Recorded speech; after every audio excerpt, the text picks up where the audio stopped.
ಆಕಾಶವಾಣಿ ಕರುನಾಳು ಬಾಬೆಳಕೆ ಸರಣಿಯಲ್ಲಿ ಡಾಕ್ಟರ್ ಗುರುರಾಜ ಕರ್ಜಗಿ. ಇಬ್ರಾಹಿಂ ಅಧಮ್ ಅನ್ನುವಂಥವನು 8ನೇ ಶತಮಾನದ ಬಹುದೊಡ್ಡ ಸೂಫಿ ಸಂತ. ಮೊದಲು ದೊಡ್ಡ ಸುಲ್ತಾನ್ ಆಗಿದ್ದಂತೆ ಅವನು. ಅತ್ಯಂತ ಶ್ರೀಮಂತಿಕೆಯಲ್ಲಿ ಬದುಕಿದಂಥವನು ಅವನು. ಯಾವುದೋ ಒಂದು ದೈವಿ ಕ್ಷಣ, ಅಮೃತ ಕ್ಷಣ ಅಂತ ಕರಿಬೇಕು, ಅವನ ಜ್ಞಾನೋದಯ ಆಗಿ ಸಂತ ಆಗ್ಬಿಟ್ಟ. ಆದರೆ ಅವನ ತಂದೆ ಇಬ್ರಾಹಿಮನನ್ನು ಮೊದಲಿನಂತೆ ಶ್ರೀಮಂತಿಕೆಯಲ್ಲೇ ಇಟ್ಟಿದ್ದಂತೆ. ಇಬ್ರಾಹಿಂ ಎಲ್ಲಿ ಹೋಗ್ತಾನೋ 106 ಜನ ಸೇವಕರು ಹೋಗಬೇಕು. ಅವನು ವಿಶೇಷವಾದ ಚಪ್ರ ಕಟ್ಟಬೇಕು.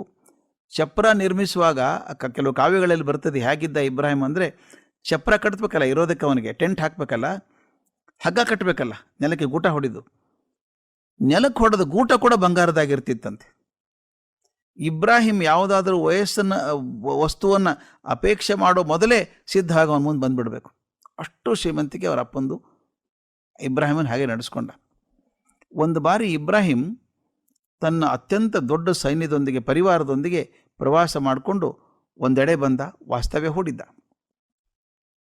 ಅವನ ಪರಿವಾರದವ್ರದ ವಾಹನದ್ದು ಜೊತೆಗೆ ಬಂದ ಒಂಟೆ, ಕುದುರೆ, ಇತರ ಪ್ರಾಣಿಗಳ ಸದ್ದು ಎಲ್ಲ ಪೂರ್ತಿ ವಾತಾವರಣ ತುಂಬಿಬಿಟ್ಟಿತ್ತು.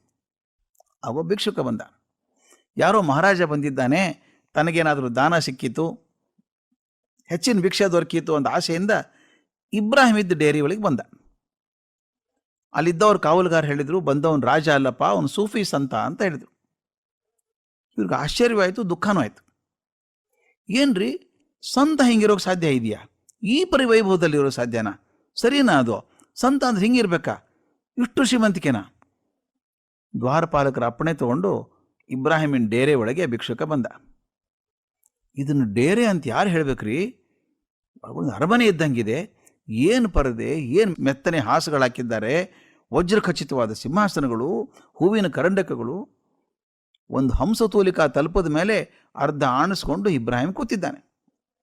ಅವನು ಬಟ್ಟೆಗಳೇನ ಸಾಧ್ಯ? ಅದು ಮೈ ಮೇಲೆ ವಜ್ರದ ಆಭರಣಗಳ ಮಿಂಚು ಚಕ ಚಕ ಚಕ ಹೊಳಿತಾ ಇದೆ. ಆದ್ರೆ ಮುಖದ ಮೇಲಿನ ಕಾಂತಿ ಅಂತ ಪ್ರಖರ ಆಗಿದೆಯಲ್ಲ. ಭಿಕ್ಷುಕ ಇಬ್ರಾಹಿಮನ್ ಕೇಳೇಬಿಟ್ಟ, ಸ್ವಾಮಿ, ನೀವೇನು ಸಂತರೋ ರಾಜರೋ? ಸಂತರಾಗಿದ್ರೆ ಈ ವೈಭವ ಎಲ್ಲ ಯಾಕೆ ಬೇಕು ನಿಮಗೆ?